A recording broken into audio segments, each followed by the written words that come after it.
आज भी यदि भूल से भी किसी पुस्तक को पैर लग जाए तो हम मन से माँ सरस्वती से क्षमा याचना करते हैं। ये है हमारे संस्कार। और दुर्भाग्य तो देखिए, हमारे ही भारतवर्ष में हमारी ऐसी उत्कृष्ट संस्कृति के अमूल्य ज्ञान की धरोहर भारत के ही नहीं परंतु उस काल के विश्व के सर्वश्रेष्ठ विश्वविद्यालयों के लाखों पुस्तकों को जला देने वाले तुर्क हत्यारे बख्तियार खिलजी के नाम पर आज भी बिहार में एक शहर का नाम है।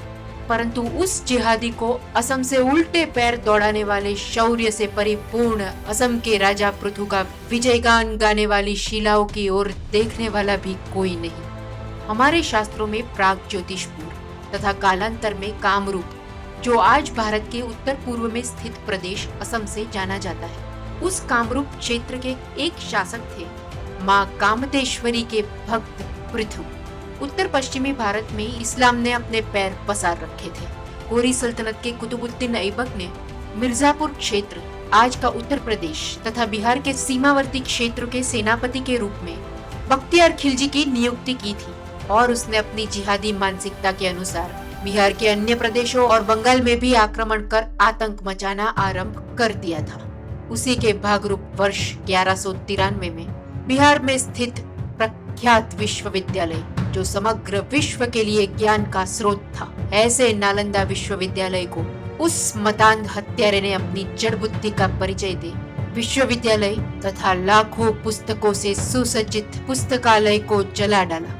इतना ही नहीं, वहाँ के आचार्यों व शिष्यों को भी जिंदा जला डाला। बाकियों के सिर काट दिए गए। ज्ञान की धारा को बाधित करने का हर संभव प्रयास किया गया। वह पुस्तकें महीनों तक जलती रही। उसका धुआं दूर दूर की पहाड़ियों तक फैल गया। वह हत्यारा मात्र वही नहीं रुका, उसने विक्रमशिला विश्वविद्यालय को भी इसी तरह जला डाला।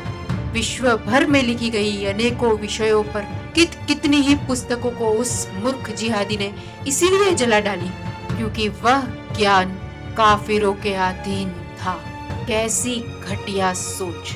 पर उस जिहादी से और अपेक्षा भी क्या कर सकते हैं। अब उन्माद में लूटपाट करते और लोगों को जबरन धर्मांतरण करवा इस्लाम को फैलाने का उद्देश्य ले अपनी 12,000 घुड़सवार सेना के साथ कामरूप और उसके बाद तिब्बत जीतने की मंशा ले वह निकला। आज के बंगाल दिनाजपुर के पास देवकोट में एक स्थानीय कबीले के सरदार को मुस्लिम बनाने के बाद उसकी मदद से पूर्व बंगाल में वर्धनकोट तक पहुंच उसने कामरूप पर आक्रमण करने की आगे की रणनीति बना वह आगे बढ़ा। कामरूप में प्रवेश के लिए लगभग 10 दिन तक चलने के बाद बागमती नदी पर बना एक पत्थर का पुल, जो एकमात्र रास्ता था, उसको पार करके अपनी सेना के साथ वह कामरूप राज्य में घुसा। अब घमंड में चूर खिलजी लगभग 15 दिनों तक असम की दुर्गम पहाड़ियों व जंगलों को पार करता फसल से भरे खेत तथा एक मजबूत किले के सामने आ खड़ा हुआ। वह उसकी कल्पना से भी अधिक समृद्ध वैभवशाली कामरूप आ पहुंचा था और यहाँ भी उसने अपना स्वाभाविक आचरण लूटपाट और नरसंहार करना आरंभ कर दिया। कनई बदासी के शिलालेख वर्ष 1206 में मलेच्छों के लूटपाट और अत्याचारों के चीख चीख कर प्रमाण देते हैं। उस ओर राजा पृथु अपने गुप्तचरों से मिली बख्तियार खिलजी के कामरूप पर आक्रमण की जानकारी से पहले से ही सतर्क थे। कामरूप की कोच, राजवंशी, बोडो, कियोत जैसी जनजातियों ने राष्ट्र रक्षा हेतु उस इस्लामी आक्रमण के प्रतिकार के लिए इस युद्ध में राजा पृथु का साथ दिया। सामान्य जन एकजुट हो खिलजी की सेना पर टूट पड़े और मुसलमान सेना का विध्वंस आरंभ हुआ। अनेकों मुसलमान सैनिक मारे गए, अनेकों बंदी बनाए गए। युद्ध का प्रथम दिन ही बख्तियार खिलजी के लिए भयानक साबित हुआ और ऐसी स्थिति में उसने पलायन करना ही उचित समझा।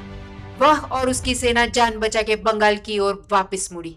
पर यह क्या, बख्तियार खिलजी की सेना को वापस जाते समय खाने का एक दिन का तो क्या, पीने का पानी तक नसीब न हुआ।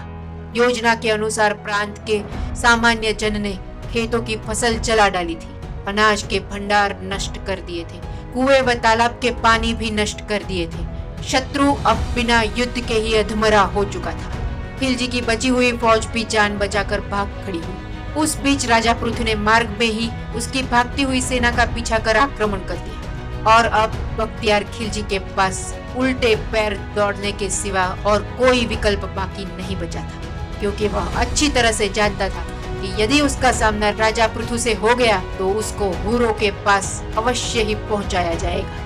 भागता हुआ खिलजी अपने कुछ 100 सैनिकों के साथ मुश्किल से उस पत्थर के पुल तक पहुंच तो गया, पर यहाँ का दृश्य देख उसके पैरों तले से जमीन खिसक गई। वह पत्थर का पुल वापस जाने का एकमात्र मार्ग जिसको पृथु के सैनिकों ने योजना पूर्वक पहले से ही तोड़ दिया था। उस समय बहादुर खिलजी के पास स्वयं तैरकर नदी पार करने के सिवा कोई चारा नहीं बचा था।